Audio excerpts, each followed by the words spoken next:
ஆண்டவராகிய இயேசுவின் விலையேறப்பெற்ற நாமத்தினாலே அவருடைய வார்த்தையை கேட்டு மனம் திரும்புகிற ஒவ்வொரு மனுஷர்களும் உண்மையாகவே சொல்கிறேன், தேவனாகிய கர்த்தருடைய உள்ளத்துக்கு பிரியமான பாத்திரங்களாய் மாற ஆவியான உதவி செய்வார். ஏன்னா நீதிமொழிகள் புஸ்தகத்தில் 10ஆம் அதிகாரம் 1 வசனத்தில் நீங்கள் பார்த்தீங்கன்னா, ஞானமுள்ள மகன் தன் தகப்பனை சந்தோஷப்படுத்துகிறான் என்று வேதம் சொல்லுதுங்க. ஆக இந்த செய்தியின் தலைப்பு என்ன தெரியுங்களா? வேதனைப்படுத்தாதே. எதுக்காக இந்த வார்த்தை ஆவியானவர் கொடுத்தார் என்றால், இன்றைக்கு நாம் தெரிந்த தேவனாகிய கர்த்தரை, நமக்காய் ரத்தம் சிந்தினவர், நமக்காய் மரித்து உயிர்த்தெழுந்தவர், நமக்காய் பிதாவிடத்தில் பரிந்து பேசி கொண்டிருக்கிற அந்த தேவாதி தேவனை பல வகையிலே வேதனைப்படுத்துகிறோம். அதில் ஒரு உண்மையான ஒரு முக்கியமான ஒரு தன்மையை தான் இன்றைக்கு நாம் தியானிக்க இருக்கிறோம். ஜபத்தோடு கவனத்தோடு இதை கேட்பீர்களானால் நிச்சயமாய் சொல்லுகிறேன், உங்களுடைய ஒவ்வொரு செயல் நிமித்தம் பரலோகம் மகிழும் என்பதிலே சந்தேகமில்லை. இதோ தேவன் உங்களுக்காய் கொடுக்கிற ஆலோசனை என்ன தெரியுங்களா? 1 சாமுவேல் புஸ்தகத்தில் 12ஆம் அதிகாரம் 23ஆம் வசனம். 1 சாமுவேல் chapter 12 verse 23. நானும் உங்களுக்காக விண்ணப்பம் செய்யாதிருப்பேனாகில் கர்த்தருக்கு விரோதமாக பாவம் செய்கிறவனாயிருப்பேன். அது எனக்கு தூரமாயிருப்பதாக. நன்மையும் செவ்வையான வழியை நான் உங்களுக்கு போதிப்பேன். அன்பானவர்களே, இந்த வார்த்தையை அருமையான சாமுவேல் என்கிற தீர்க்கதரிசி சொல்றார். அவர் என்ன சொல்றார்? நானும் உங்களுக்காக ஜெபிக்காமல் இருப்பேனானால் அது தேவனுடைய பார்வைக்கு பாவமாக இருக்குமே என்று சொல்லி, அது எனக்கு விலகி இருப்பதாக, அந்த குணம் அல்லது அந்த தன்மை அல்லது அந்த காரியங்கள் எனக்கு வெகு தூரமாய் விலகி இருப்பதாக என்று சொல்லி அவர் தேவனை வேதனைப்படுத்த மனதற்றவராக, தேவனுக்கு எது பிரியம் என்பதை புரிந்து கொண்டு அவர் இவ்விதமான வார்த்தை சொல்லுவதை நம்ம பார்க்குறோம். பிரியமானவர்களே, இன்றைக்கு கூட உங்களுக்காக ஜெபிக்க ஆட்கள் உண்டா? எனக்காக மன்றாடி ஜெபித்து ஆண்டவரிடத்தில் காரியங்களை சொல்லி எனக்காக விடுதலைக்காக ஜெபிக்கக்கூடியவர்கள் உண்டா என்று ஒரு கூட்டம் தேடிக்கொண்டே இருக்கிறது. நல்லா தெரிந்து கொள்ளுங்கள், கர்த்தருடைய ஊழியக்காரர்கள் என்கிறவர்கள் தேவனுக்கும் உங்களுக்கும் இடையில இருக்கக்கூடிய மீடியேட்டர்ஸ்ன்னு நீங்கள் நினைக்கிறீங்க. அது தவறான ஒரு காரியம். அப்படி அல்ல. நாங்கள் தேவனுடைய கிருபையினால் இந்த அபிஷேகத்தையும் இந்த வரங்களையும் பெற்றிருந்தாலும் உங்களுக்கு எடுத்து உரைக்கிற சத்தியம் என்னவென்றால், நீங்கள் உங்கள் இருதயத்தை ஒருமுகப்படுத்தி நீங்கள் பிறருக்காக வேண்டிக் கொள்ளும் போது நிச்சயமாய் கர்த்தர் உங்களுடைய வேண்டுதலையும் உங்களுடைய விண்ணப்பங்களையும் கேட்டு உங்களுக்கு வேண்டிய நன்மைகளையும் கொடுக்கிறார் என்கிற உண்மையை நாங்கள் உங்களுக்கு சொல்லி உங்களை ஜெபிக்க தூண்டக்கூடியவர்களாக அல்ல, உங்களை தேவனோடு கூட இணைக்கக்கூடிய பாத்திரங்களாக தான் நாங்கள் இருக்கணுமே தவிர, மறுபடியும் நான் சொல்லுகிறேன், இந்த கடைசி காலத்தில், இந்த கொடிய காலத்தில் தவறான போதனைகளும் தவறான பழக்க வழக்கங்களையும் இன்றைக்கு சிலர் கொண்டு வருவதை எண்ணி ஆவியானவர் துக்கப்படுகிறார். இந்த தீமைக்கு நீங்கள் உடன்பட்டுறாதீங்க, வேதனைப்படுத்தாதீர்.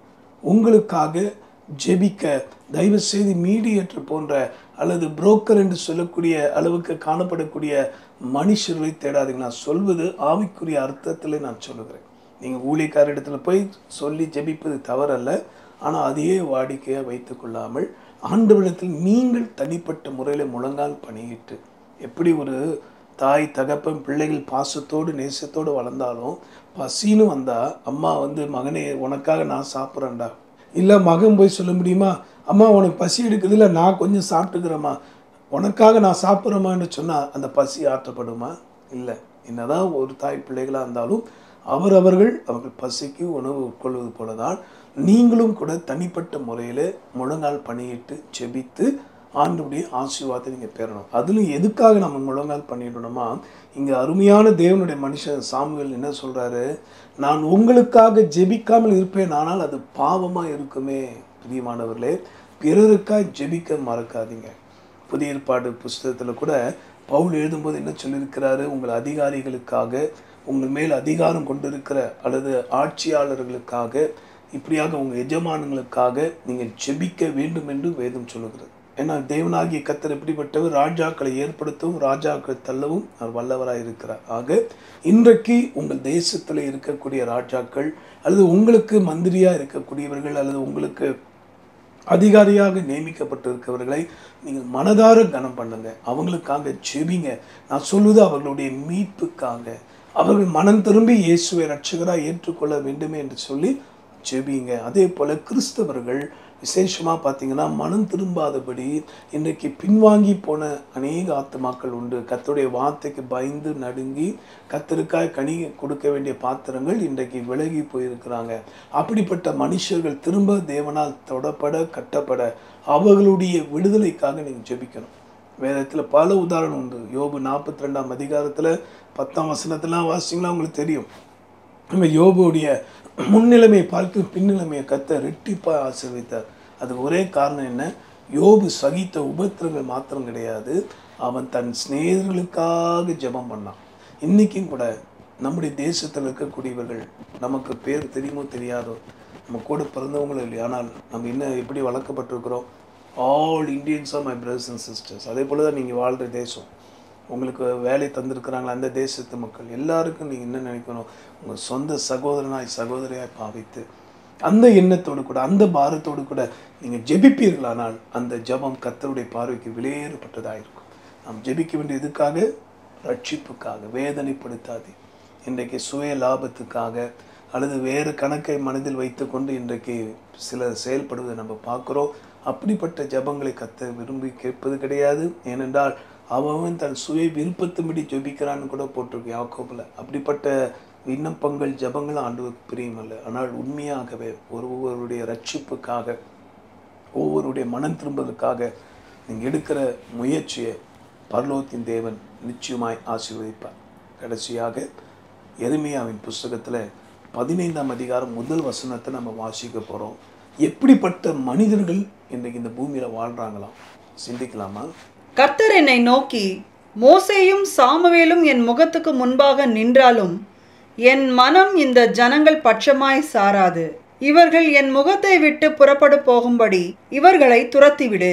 அன்பானவர்களே, எரேமியா 15:1 நம்ம வாசித்த போது எப்படிப்பட்ட மனுஷர்கள் தேவனை வேதனைப்படுத்தி கொண்டிருக்கிறாங்க. ஜெபிக்காம போனால் அது வேதனையை உண்டு பண்ணும் என்பது ஆண்டவர் சொன்னாலும், ரெண்டாவது இந்த ஜனத்துக்கு நீ ஜெபிக்காதனே சொல்றார். மோசே சாமுவேல் போன்றவங்க கூட இந்த ஜனங்களுக்காக ஜெபம் பண்ணா, நான் அந்த ஜெபத்தை கேட்க மாட்டேன், இந்த ஜனங்களை துரத்தி விடு என்று சொல்லும் அளவுக்கு அந்த ஜனங்களுடைய அக்கிரமங்களும் மீறுதல்களும் அநியாயங்களும் பரலோகத்தின் தேவனை எட்டினதுங்க. இதை கேட்டுக்கொண்டிருக்கிற என் அன்பு சகோதரி சகோதரியே, தயவு செய்து அப்படிப்பட்ட துன்மாக்கர்களான ஜீவியத்தை நாம் செய்து விடாதபடி இன்றைக்கு ஆண்டவரிடத்தில் மனம் திரும்புவோம். ஏன் உங்கள் ஜெபம் கேட்கப்படலை தெரியுமா? ஒருவன் ஏழைகளுக்கு தன் கண்களை விலக்கிக் கொள்வானானால் அவன் வேண்டிக் கொள்ளும்போது நான் என் செவிகளை விலக்கிக் கொள்வேன் ஆண்டவர் சொல்றார். நீதிமொழிகள் 28:9 ஆண்டவர் என்ன சொல்றார் தெரியுமா? வேதத்தை கேளாதபடி தன் செவியை அடைத்த கண்ணுடைய ஜெபம் என் பார்வைக்கு அருவருப்புன்னு சொல்றார். ஆக இன்றைக்கு நாம் ஆண்டவரிடத்தில் மனம் திரும்புவோம். யார் துன்மாக்கர்கள்? ஆண்டவர் தந்துதான வசதிகளை, தேவன் தந்த படிப்பை, வசதிகளை, நல்ல திறமைகளை அவர் ராஜ்யத்தின் பிரபலத்துக்காக பயன்படுத்தாதபடி இன்றைக்கு உலக ரீதியான காரியங்களுக்கு பயன்படுத்தி தங்களுக்கு தாமே வாழ்ந்து கொண்டிருக்கிற சுயநலவாதிகளை தான் தேவன் துரோகிகள் என்றும் பொல்லாதவர்கள் என்று சொல்கிறார். அப்படிப்பட்ட சுபாவங்கள் நமக்குள் வராதபடி இன்றைக்கு நம்ம ஆண்டவரிடத்தில் மனம் திரும்புவோம். ஆண்டவர் தாமே நமக்கு உதவி செய்வாராக. ஜெபிக்கலாமா? அன்புள்ள ஆண்டவரே, இந்த வார்த்தையின்படியே வேதனைப்படுத்தாதீர் என்று சொன்னீர்.